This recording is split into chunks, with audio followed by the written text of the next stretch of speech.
I still remember the exact moment when something felt off. It wasn't loud, it wasn't dramatic. It was quiet, and that made it worse. I was sitting in a small white room that smelled like cleaning liquid and old paper files. The kind of room where you expect answers. The kind of room where you believe the person across from you is there to help you. I trusted that room. I trusted the man in the white coat. He was my doctor. At least, that's what I thought. Before that day, I believed doctors were different. I believed they were honest, careful, and protective. I believed they took an oath to never harm, never lie, never betray. I had no reason to doubt him. He had treated me for years. He smiled calmly. He spoke softly. He looked me in the eyes. That's why the betrayal hurt so deeply. But I didn't know it yet. That morning, I woke up with a strange feeling in my chest. Not pain, not fear, just a sense that something important was about to change. I ignored it. I made coffee. I checked my phone. I told myself I was just nervous about the appointment. This visit was supposed to be simple. Test results, clear answers, peace of mind. Instead, it became the beginning of the worst chapter of my life. When I arrived at the clinic, everything looked normal. The same front desk, the same polite nods, the same soft music playing too quietly. People sat around me, scrolling their phones, flipping magazines, trusting the system just like I did. I signed my name and waited. Minutes passed, then more minutes. Finally, my name was called. I walked down the hallway, my footsteps echoing softly. He was already inside the room when I entered, typing something into the computer. He didn't look at me right away. That was the first sign. Small but strange. "Have a seat," he said. I sat. He turned the screen slightly away from me. Another small sign. He cleared his throat, and then he said something that would haunt me for months. "We need to talk." Those words always mean trouble. He told me my results weren't great. He spoke slowly, choosing his words carefully, too carefully. He avoided details. When I asked questions, he gave short answers. When I asked for clarity, he changed the subject. I felt my heart sink. I trusted him enough to believe what he said. I trusted him enough to sign papers he slid across the desk. I trusted him enough to accept his plan without a second opinion. That trust would nearly ruin me. Over the next few weeks, my life began to fall apart quietly. Treatments that didn't make sense. Bills that didn't match what I was told. Appointments that were cancelled without warning. My body felt worse, not better. I told myself healing takes time, but deep down something was wrong. One night, unable to sleep, I started going through my paperwork, test results, insurance forms, medical notes. Words I didn't understand at first. Numbers that didn't match. That's when I saw it. A report, altered. Dates changed. Notes rewritten. A diagnosis that didn't match the lab results. My hands started shaking. I told myself there had to be a mistake. Doctors are human, right? Systems fail. Files get mixed up. But the more I looked, the clearer it became. This wasn't an error. This was deliberate. The man I trusted wasn't protecting me. He was hiding something. The realization hit me like cold water. My doctor wasn't just careless. He wasn't just lazy. He had turned on me. I felt betrayed in a way I had never felt before. This wasn't a friend. This wasn't a coworker. This was someone who had power over my body, my future, my life. I felt small. I felt foolish. And I felt angry. But fear came first. What else had he lied about? What had he done behind my back? And why? Every appointment after that felt different. His smile felt fake. His words felt empty. I watched him closely now. I noticed how quickly he shut down questions. How defensive he became when I asked for copies of reports. That's when I knew. He was scared. And if he was scared, it meant I was closer to the truth than he wanted. Still, I stayed quiet. I played along. I nodded. I thanked him. I acted like I believed every word. Inside, a plan was starting to form. But at that point I wasn't thinking about revenge. I was thinking about survival. I started researching. Late nights, medical forums, legal articles, stories from people who had been ignored, misled, betrayed by those they trusted most. And suddenly, I realized something terrifying. I wasn't alone. This had happened before. To others, quietly, cleanly, without noise. Doctors like him didn't expect patients to question them. They didn't expect them to dig. They didn't expect them to fight back. That was his mistake, because once the truth enters your mind, it never leaves. And once trust is broken, it turns into something far more dangerous: determination. By the end of that month, I knew one thing for sure. The doctor I trusted wasn't going to save me, so I would have to save myself. And if I was going to fall, I wasn't going to fall quietly. I didn't know how yet, I didn't know when, but I knew this story wouldn't end with his lies winning. It would end with the truth, and the truth was about to change everything. After that night, nothing felt normal anymore. Every sound seemed louder. Every thought felt heavier. Even simple things like walking into the clinic made my chest tighten. The walls felt closer, the smiles felt fake, and every time I saw my doctor's name on my phone screen, my stomach turned. But I didn't confront him. Not yet. I had learned something important from all those late nights of reading and listening to other people's stories. If you accuse too early, the truth disappears. So I stayed calm. I stayed polite. I became the perfect patient. On the outside, inside, I was watching everything. At my next appointment, I noticed how careful he was with his words. He never said anything directly. He spoke in circles. When I asked about my progress, he said things like, "Let's not rush conclusions," or "We're monitoring the situation." Monitoring what? I asked for copies of my latest tests. He hesitated, just for a second, but I saw it. "Of course," he said, smiling. "The front desk can help. They couldn't. They told me the files weren't ready, or they were incomplete, or the system was down." Always an excuse. That's when I decided to stop relying on what I was given and start looking for what was hidden. I requested my full medical history directly from the lab, not through the clinic, not through him, straight from the source. It took time. Phone calls, forms, waiting. During that time, my symptoms didn't improve. In fact, they got worse. I was tired all the time. My body felt heavy, like it was carrying a secret it didn't want to hold anymore. I started doubting myself. What if I was wrong? What if I was overthinking? But then the documents arrived. A thick envelope. My name printed neatly on the front. I didn't open it right away. I sat there staring at it, my hands resting on my knees, my heart beating so loudly I could hear it in my ears. Part of me didn't want to know, because once you know, you can't go back. But I opened it anyway, and that's when everything became clear. The lab results didn't match what my doctor had told me. Not even close. Numbers had been ignored. Notes had been removed. One key finding had been completely left out of my treatment plan. It wasn't a grey area. It was wrong. I felt cold all over.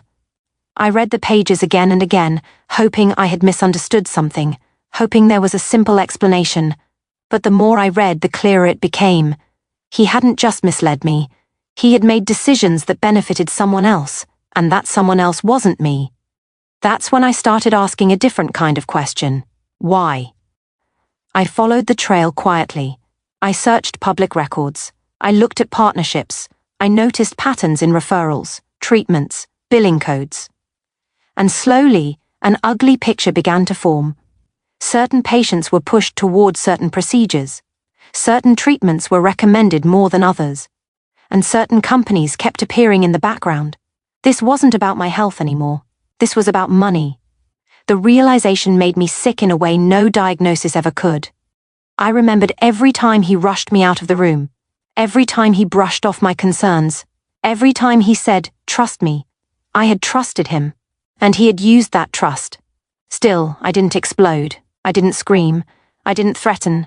I gathered evidence. I documented everything. Dates, times, statements, changes in records, differences between reports. I became my own investigator, but doing this alone was exhausting. The stress was taking a toll on my body and my mind. I needed confirmation. I needed another voice to tell me I wasn't crazy. So I did something I had avoided until then. I saw another doctor. I brought my full records, all of them. I didn't explain my suspicions. I just asked for an honest opinion. The second doctor was quiet for a long time as they read. Then they looked up at me and said words I will never forget. "This doesn't make sense." That sentence hit harder than any insult ever could. They explained carefully, gently, what should have been done, what options should have been discussed, what had been ignored, and suddenly I felt both relief and rage. Relief because I wasn't imagining things, rage because someone I trusted had gambled with my future. I walked out of that office feeling different, stronger, because now I had confirmation. The betrayal was real. But I still wasn't ready to act publicly.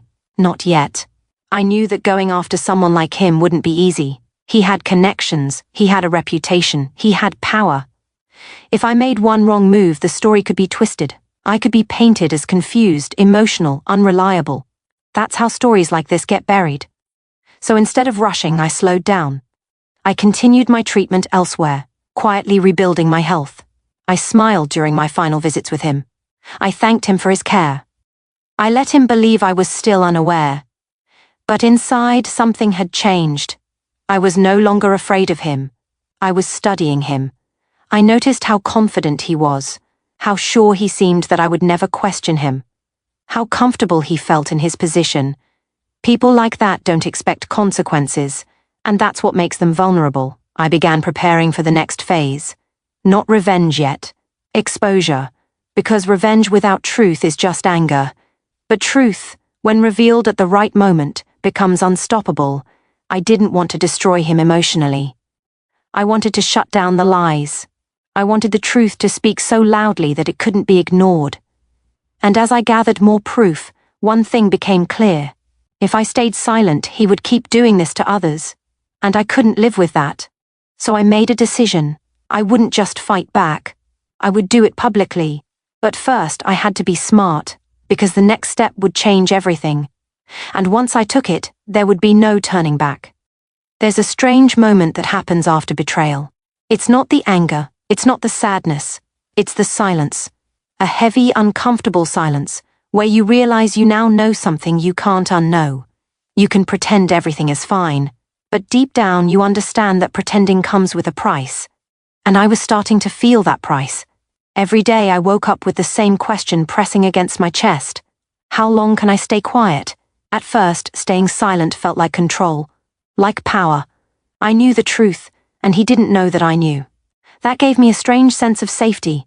I could move carefully, I could plan. But silence has a way of turning inward. It started showing up in small ways. I stopped sleeping well. I replayed conversations in my head. I imagined what he would say if I confronted him. I imagined him denying everything, smiling calmly, making me sound confused. That thought made my hands clench every time. I realized something painful. People like him don't panic when they're accused quietly. They panic when they're exposed loudly. But loud exposure comes with risk. What if no one believed me? What if I ruined my own reputation instead? What if he turned the story around and made me look unstable? Those fears kept me frozen for weeks. During that time, I kept living my life on the surface. Work, errands, conversations, small laughs that felt forced, smiles that didn't reach my eyes. But underneath, I was changing. I started writing everything down. Not evidence this time. Feelings, thoughts, moments that made my heart race, moments that made me feel powerless. That's when I noticed a pattern. Every time I thought about staying quiet forever, I felt small. Every time I imagined speaking out, I felt terrified, but taller. That's when I understood something important. Fear and truth often walk together. One afternoon, I ran into someone in the waiting area of a different clinic, a stranger. We started talking casually, small talk at first. Then somehow the conversation drifted toward doctors, trust and disappointment. And then they said something that stopped me cold. They said, I once felt like my doctor wasn't telling me everything either, but I thought I was imagining it. I didn't tell them my story. I didn't need to. That moment alone told me this wasn't just about me. This wasn't an isolated mistake. This was a system that depended on silence. That realization changed the weight of my decision. If I stayed quiet, I wasn't just protecting myself. I was protecting him, and that didn't sit right with me anymore. Still, I wasn't reckless. I knew going public meant more than telling my side. It meant preparing for pushback, doubt, judgment. So I started small. I shared my story anonymously online. No names, no clinic, just facts, just feelings. just the confusion and pain of realizing someone you trusted may not have been honest. I didn't expect much, but the responses came quickly. People shared their own experiences, stories of ignored symptoms, rushed appointments, altered reports. Being told, "Don't worry," when something clearly wasn't right. Reading those messages did something powerful. It replaced my fear with clarity. I wasn't weak for questioning him. I was strong for surviving it. That's when I started thinking differently about public. Public didn't have to mean loud accusations or angry speeches. Public could mean truth. Calm, documented, unshakable truth. I consulted a legal professional quietly, not to attack, to understand. I asked what was safe to say, what needed proof, what could protect me. The answer was simple and terrifying. If you speak publicly, they said, everything you say must be backed by evidence. Emotion won't protect you. Facts will. I already had facts. I just needed courage. But courage doesn't arrive all at once. It builds slowly. The final push came during my last scheduled visit with him. I hadn't cancelled yet. Part of me wanted to see him one last time. Not for answers, not for closure, for confirmation. When I sat across from him, I looked at him differently. Not as someone above me, not as an authority, just a man who had made choices. He spoke confidently. He told me I was progressing. He smiled and said, "You're doing well." I asked one question. "Can I get a full copy of every record related to my treatment?" He paused. Not long, but long enough. His eyes flicked to the computer screen. His jaw tightened slightly. "Why?" he asked. I shrugged. "I just want them." That was the moment. That tiny shift in his posture told me everything. He wasn't surprised. He was worried. And that was all the confirmation I needed. When I left the clinic that day, I sat in my car and didn't start the engine. My hands rested on the steering wheel. I felt calm in a way I hadn't felt in months, because the decision was finally made. I wasn't going to scream. I wasn't going to threaten. I was going to speak. Publicly, carefully, honestly, not to destroy him, but to shut down the lie. That night, I drafted my first real statement. Not emotional, not dramatic, just my story laid out clearly. Timelines, documents, comparisons. I read it again and again. Each time it felt heavier, because once it was out, there would be no taking it back. I asked myself one final question. If someone else were in my place, would I want them to speak up? The answer came instantly. Yes, so I pressed save. I didn't post it yet, but for the first time since the betrayal began, I felt something close to peace. The silence was over, and soon, everyone would hear what he tried to hide. I didn't post it right away. I stared at the screen for a long time, my finger hovering over the button. It's strange how one small click can feel heavier than a lifetime of silence.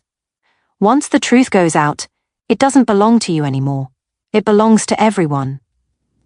I took a deep breath, then I clicked. At first, nothing happened. No notifications, no comments, no reaction. For a few minutes, I wondered if I had made a mistake. Maybe no one would care. Maybe the truth would sink quietly into the noise of the internet, unnoticed and ignored. But then my phone buzzed. One message, then another. Then my screen lit up again and again. People were reading it. They were reacting. Some thanked me for sharing. Some said my story sounded painfully familiar. Some asked careful questions. Others simply wrote, "I believe you." Those 3 words made my chest tighten. I believe you. For so long I had been afraid that no one would. But not everyone was supportive. As the post spread, the tone began to change. A few comments questioned my motives. Others suggested I must have misunderstood. Some defended the doctor without knowing him at all, saying things like, "Doctors work hard," or "You shouldn't attack someone's career." That part hurt more than I expected, because I wasn't attacking. I was explaining. But that's the risk of going public. Once people choose a side, they don't always listen. Still, I stayed calm. I replied only when necessary. I corrected facts politely. I posted screenshots of documents when people doubted details. Not all of them, just enough to show I wasn't guessing. I could feel the tension building. Then something unexpected happened. A journalist reached out. They said they had seen my post shared in a private group. They asked if I was willing to talk, off the record at first. No names, no pressure. My first instinct was fear. This was getting bigger than I had planned. But then I remembered why I started. Silence protects the wrong people. So I agreed. The conversation was careful. They asked about timelines, documents, how long I had been a patient. They didn't push me to exaggerate. They didn't try to turn it into something sensational that made me trust them. After that call, the waiting began. Days passed. My post continued to circulate. Some comments disappeared. Others appeared defending him strongly. I noticed a few accounts that seemed coordinated. Similar wording, same tone, same arguments. It didn't take a genius to guess where they came from. That's when I knew he had seen it. And once I knew that, the fear came back. Not panic, not chaos, a cold, quiet fear. What if he contacted me directly? What if he tried to intimidate me? What if this turned into a legal threat? I checked my messages constantly. I watched my email. I jumped every time my phone rang. But instead of reaching out to me, he did something else. He went silent. No statement, no explanation, no denial. That silence spoke louder than any argument. Then the article came out. It wasn't flashy, it wasn't aggressive. It simply told my story, backed by documents and expert opinions. It didn't call him a villain. It didn't accuse him of crimes. It asked questions, and questions are dangerous when the answers are inconvenient. Once the article was published, everything changed. People who had doubted me started reconsidering. People who had stayed quiet started speaking up. A few even reached out privately, saying they had similar experiences with the same clinic. That was the moment I realized the truth was bigger than me. This wasn't just my fight anymore. The clinic released a short statement shortly after, carefully worded. No admission of wrongdoing. No apology. Just vague promises to review internal procedures. It felt empty, but it was proof they were paying attention. Then came the backlash. Not from strangers, from people in my own life. Some friends told me I should stop before it got worse. Some family members worried I was risking too much. They asked why I couldn't just move on now that I was getting better. That question hurt the most, because healing isn't just physical. How do you move on when you know the truth and choose to bury it? I tried to explain that this wasn't about revenge, that it wasn't about ruining anyone. It was about accountability. Some understood, some didn't. But I had crossed a line I couldn't uncross. The doctor's reputation, once untouched, was now being examined. Not destroyed, examined. And that difference mattered. One evening I received a message from someone who said they worked at the clinic. They didn't confirm their identity. They didn't give details. They just wrote, "You're not wrong, and you're not the first." I stared at that message for a long time. Part of me felt vindicated. Another part felt sick. Because if I wasn't the first, how many people had stayed silent? That night I realized the cost of telling the truth isn't just fear. It's responsibility. Once you open the door, you can't pretend not to see what's behind it. I posted a follow-up. Not angry, not triumphant, just honest. I told people I wasn't seeking punishment. I was seeking change, transparency, protection for patients who didn't know how to question authority. The response was overwhelming. Support grew louder than doubt, and somewhere in all that noise, something inside me finally settled. I wasn't powerless anymore. But the story wasn't over, because truth doesn't end when it's spoken. It ends when it's answered, and the answers were still coming. The shift was subtle at first. So subtle that if I hadn't been paying attention, I might have missed it. A comment here, a message there. Small signs that the story was no longer moving only because of me. Someone else was pushing back, and I knew exactly who. The first sign came through my email. A formal message. Polite, professional, cold. It didn't accuse me directly. It didn't threaten. It simply asked me to clarify certain statements I had made publicly. It wasn't from him. It was from a legal representative. That's how people like him fight back. Not with emotion. With pressure. Reading that email made my hands tremble, even though I had expected something like it. There's a difference between preparing for a storm and standing in the rain. The words were carefully chosen to make me doubt myself, to make me feel small again. They suggested my statements could be misinterpreted. They warned about reputational harm. They hinted at serious consequences. But they didn't deny the facts. That part mattered. I didn't reply right away. I forwarded the message to my own legal advisor and waited. Waiting was harder than speaking. Waiting gave my mind time to imagine worst-case scenarios, courtrooms, headlines, being labeled as a troublemaker. That night, I barely slept. But by morning, something unexpected happened. Another message arrived, then another, from people I didn't know. Former patients, family members of patients, even someone who said they used to work at the clinic. They didn't all share details. Some were afraid, some were vague, but they all said the same thing in different words. You're not alone. That changed everything, because when one person speaks, they're easy to silence. When many people start whispering the same truth, silence becomes impossible. Behind the scenes, things were moving quickly. The journalist contacted me again. They had received new information, anonymous tips, internal documents, patterns that matched my experience almost perfectly. The story was growing roots, and that's when he finally reacted publicly. Not directly. He didn't mention my name. Instead, he gave an interview about misinformation, about how patients sometimes misunderstand complex medical decisions. He spoke calmly, confidently, like a man used to being believed. Listening to it made my chest tighten, because part of me recognized that voice. That voice had once reassured me. That voice had once told me everything was fine. Now it was trying to turn doubt back onto me. But something was different this time. People weren't just listening. They were questioning. Comments appeared under the interview. People asking for clarity. People asking why records didn't match. People asking why the clinic refused full transparency. Questions are dangerous. I stayed quiet publicly during that phase. No responses, no arguments, no emotional posts. I let the facts speak for themselves. That silence frustrated him. I could tell, because the pressure increased.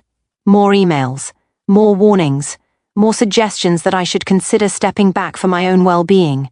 That phrase made me laugh bitterly. Where was that concern when my health was on the line? I realized something important then. This wasn't about correcting the truth. It was about controlling the narrative, and control was slipping. One evening, I received a call from the journalist. Their voice sounded serious. They're reviewing his cases, they said, not officially announcing it yet, but internally. Something's moving. I sat down slowly. Reviews mean fear, not for innocent people, but for those who know what might be found. That night, I felt a strange mix of emotions: relief, anxiety, sadness, even guilt. I never wanted someone's career to collapse. I wanted accountability. But accountability doesn't come without consequences. I thought about all the moments I had doubted myself, all the times I had wanted to stay quiet. If I had listened to that fear, none of this would be happening. The next move came from him again. This time directly. A message request. Short, carefully written. I think we should talk. Seeing his name made my heart race. For a moment, I imagined meeting him, sitting across from him again, hearing explanations, apologies, maybe even regret. But then I remembered something crucial. People who speak through lawyers don't suddenly want honest conversation. They want leverage. I didn't respond. That silence was my answer. A few days later, the second article dropped. This one was stronger. More voices, more documentation, more questions that demanded answers. It didn't accuse. It exposed patterns. That's when the tone shifted completely. The clinic removed his profile from their website. Quietly. No announcement, no explanation. That small change said more than any headline ever could. People noticed. Speculation grew. And suddenly, the man who once held all the power was being talked about in whispers, just like the concerns he had ignored for years. I didn't celebrate. I felt tired, because fighting back isn't empowering in the way people imagine. It's draining. It costs sleep. It costs peace. It forces you to relive the pain over and over. But it also gives you something priceless. Your voice. By the end of that week, I understood something clearly. He was no longer in control. The truth was, and the truth doesn't care about titles, reputations, or white coats. It moves slowly, quietly, then all at once. But the hardest part was still ahead. Because when pressure reaches its peak, people make desperate choices. And I could feel the climax approaching. There's a moment in every story like this when things stop moving quietly. Up until then, everything had happened in shadows, messages sent privately, profiles removed silently, articles published carefully without explosive language. It was all controlled, measured. But pressure doesn't disappear when you ignore it. It builds, and when it reaches a certain point, something breaks. That moment came on an ordinary morning. I woke up to a missed call from an unknown number, then another. Then my phone buzzed with messages before I even had time to think clearly. At first, my chest tightened with fear. I thought something had gone wrong. But when I opened the messages, I realized something very different was happening. People were sending me screenshots, official ones. An internal review had become an official investigation. It wasn't public yet, but it was real. Regulatory bodies had stepped in, external reviewers, independent specialists, the kind of people clinics don't invite unless they have no choice. This wasn't about opinions anymore. This was about facts on record. I sat on the edge of my bed, staring at my phone, trying to process what this meant. For months, I had felt like I was pushing against a wall that refused to move. And now, suddenly, the wall had cracks. Big ones. The journalists confirmed it a few hours later. They had multiple sources. They were careful with their words, but the meaning was clear. He's being reviewed formally. His cases. His decisions. Everything. I felt a rush of emotions all at once. Relief, because I hadn't imagined it. Fear, because this was serious now. Sadness, because none of this should have happened. And a strange calm, because the truth was finally doing what it was supposed to do. That day I didn't post anything. I didn't comment. I didn't celebrate.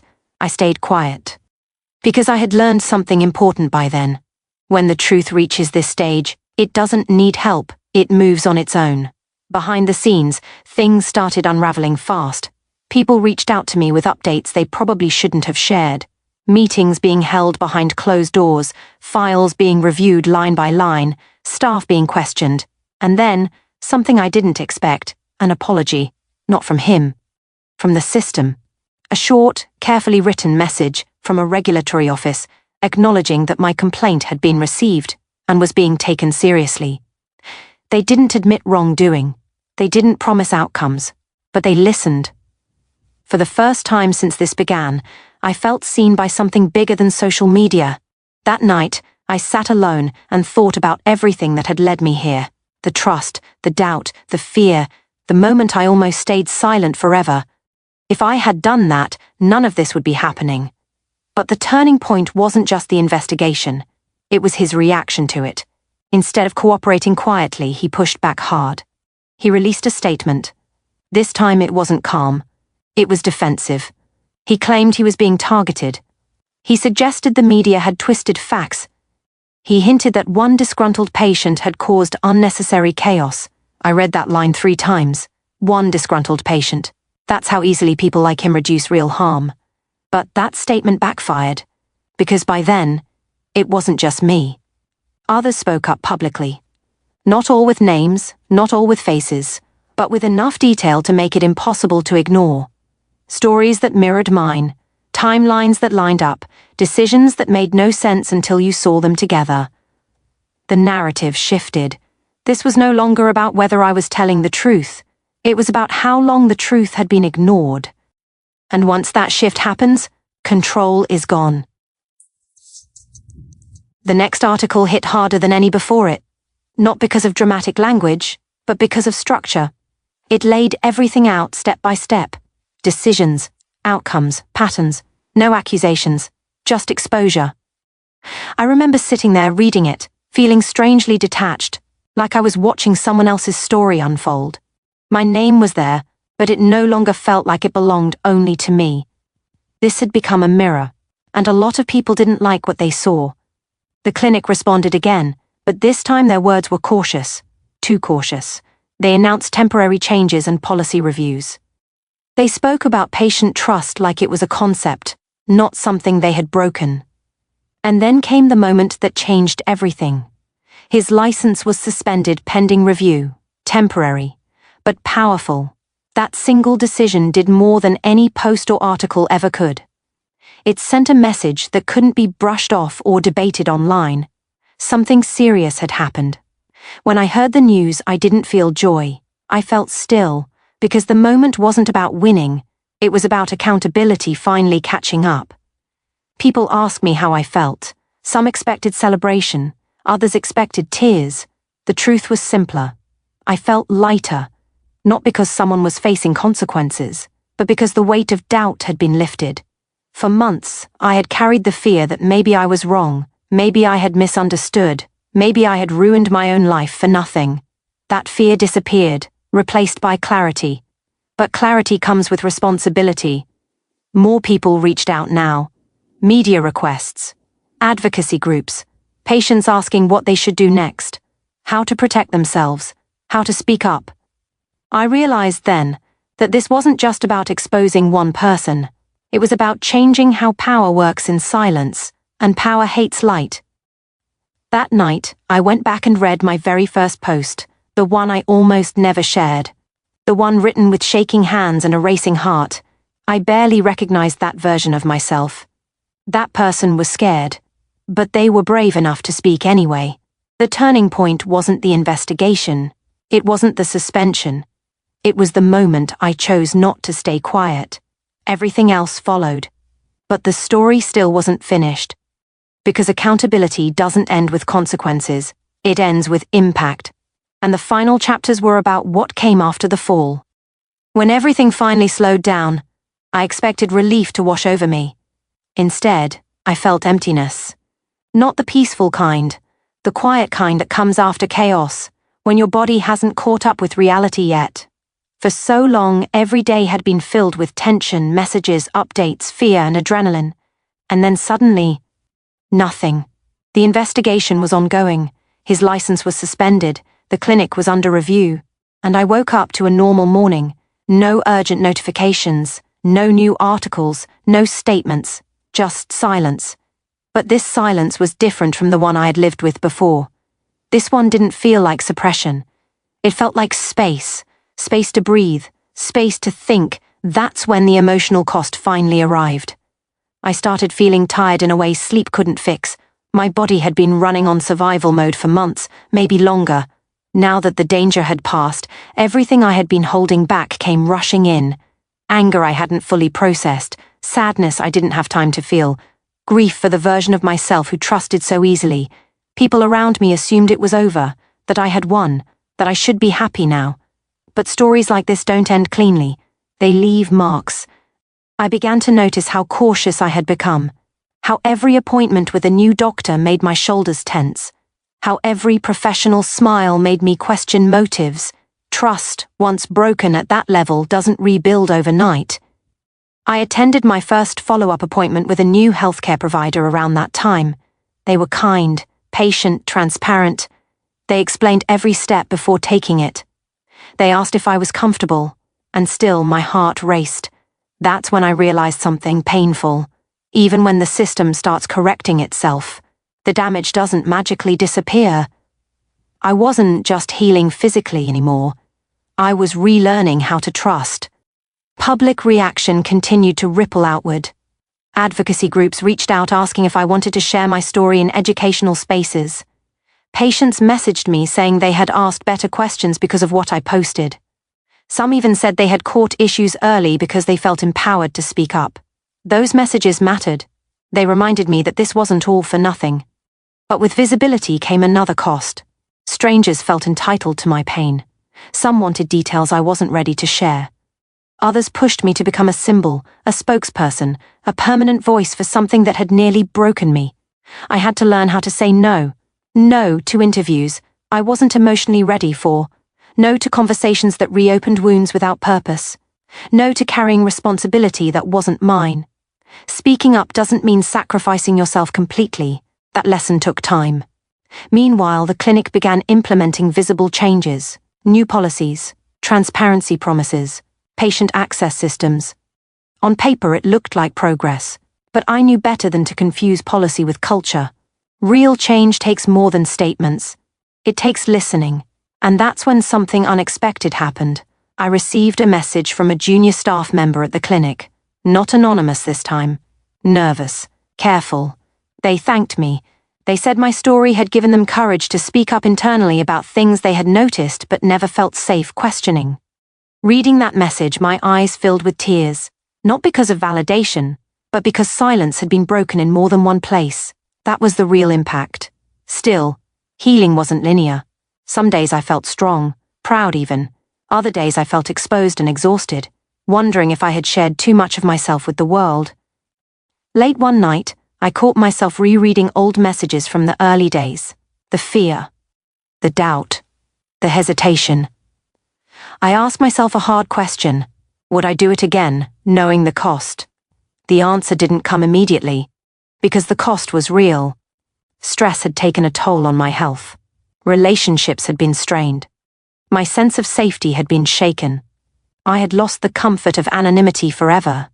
But then I thought about the alternative, about staying quiet, about letting doubt eat away at me, about knowing the truth and choosing comfort over conscience, and that's when the answer became clear. Yes, because silence would have cost me more. I began focusing on rebuilding my life beyond the story.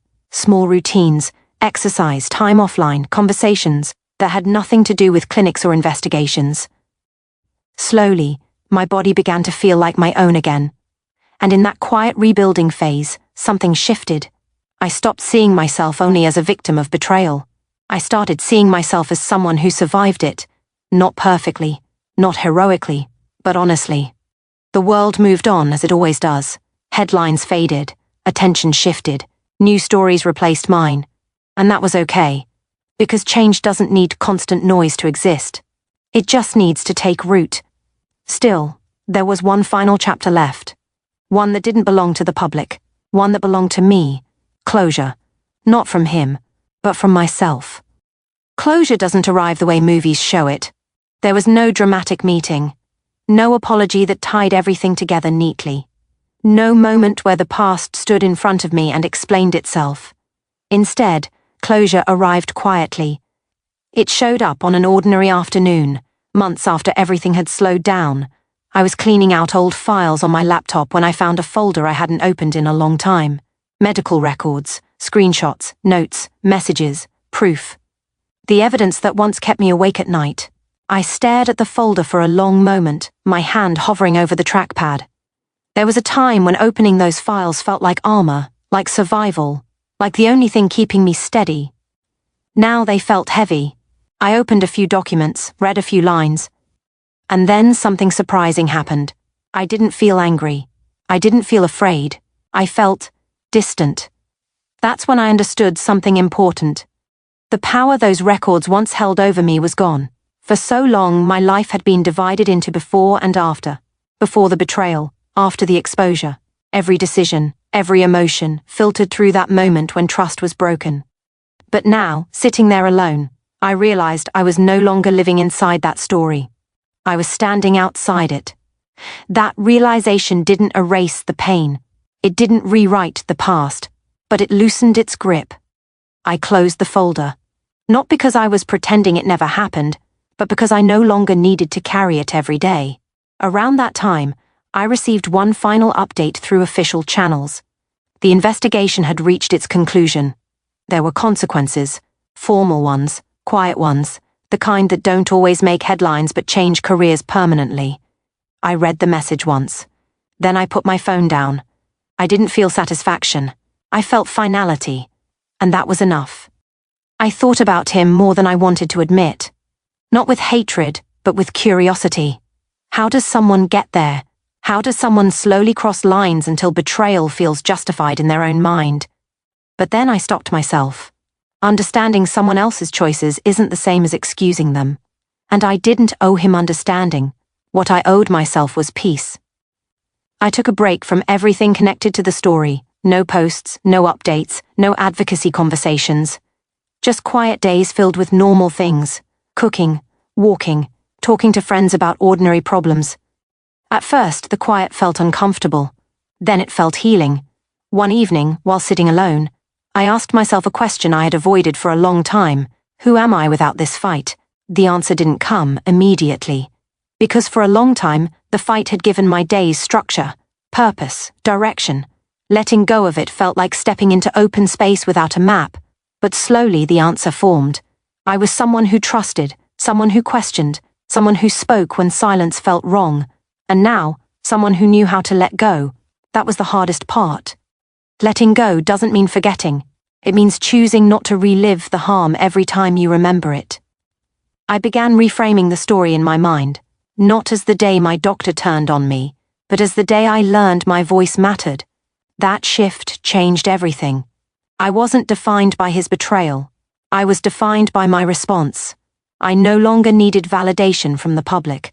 I no longer needed updates or acknowledgements. The story had done what it needed to do. It had protected others, it had changed systems, and it had changed me. One night, before going to sleep, I did something symbolic. I deleted duplicates of files I no longer needed. I archived the rest somewhere safe, not to hide them, not to deny them, but to put them in their proper place, the past. As I turned off the light, I felt something I hadn't felt since before all of this began. Calm. Not the fragile calm that comes from avoidance, the steady calm that comes from acceptance. I knew then that the final chapter wouldn't be about him. It would be about meaning, about what this experience taught me, about what I wanted others to take from it. Because stories like mine aren't rare. What's rare is choosing not to stay quiet. And even rarer is knowing when to step back and live again. The betrayal had been loud. The revenge had been public. But the healing? That was quiet, and it was finally mine. When people ask me now how the story ends, I tell them something simple. It doesn't end with punishment. It doesn't end with victory. It ends with awareness. For a long time, I thought justice would feel loud. I imagined a clear moment where everything felt balanced again, where the pain I carried was somehow erased by consequences on the other side. But real justice doesn't work like that. Real justice is quieter, heavier, more lasting. It lives in the choices people make after they hear the truth. I think back to the version of myself who walked into that clinic believing trust was automatic, believing authority meant protection, believing silence was safer than conflict. That version of me wasn't weak, they were human, and that's important to say, because betrayal doesn't happen to careless people. It happens to people who believe in systems, in roles, in promises. What changed wasn't my ability to trust. It was my understanding of it. Trust isn't blind. Trust asks questions. Trust listens to discomfort. And trust should never demand silence. The biggest lesson I learned wasn't about doctors, clinics, or systems. It was about voice. About how easily we talk ourselves out of speaking up, because we don't want to be difficult, dramatic, or misunderstood. Silence feels polite. But silence can be dangerous, especially when power is involved. I've heard from people since then, who told me my story helped them slow down before signing something they didn't understand. Others said they asked one extra question that changed their treatment plan. Some said they trusted their instincts instead of dismissing them. Those are quiet victories, and they matter more than headlines ever could. If there's one thing I hope people take from this, it's this. You don't need to be loud to be brave. You don't need to be angry to be strong. And you don't need to destroy someone to protect yourself or others. Speaking the truth calmly, clearly, and with evidence is powerful enough. Revenge didn't look like hurting him. Revenge looked like refusing to stay silent. Betrayal didn't define my life. Response did, and healing didn't come from watching someone else fall. It came from standing back up myself. Today my life is quieter, not perfect, not untouched by what happened, but grounded. I listen more closely to my body, I ask more questions, I trust myself in ways I never did before. And that trust, it's stronger than the one I lost. If you're listening to this and you feel that tight feeling in your chest right now, that sense that something isn't right, that you're being dismissed, rushed, or talked over, don't ignore it. Pause, ask, document. And if you need to speak, speak, not out of anger, out of clarity. Because the truth doesn't need volume. It needs courage, and courage, once used, never leaves you the same. That's how my doctor turned on me, and that's how I fought back. Not with noise, but with truth.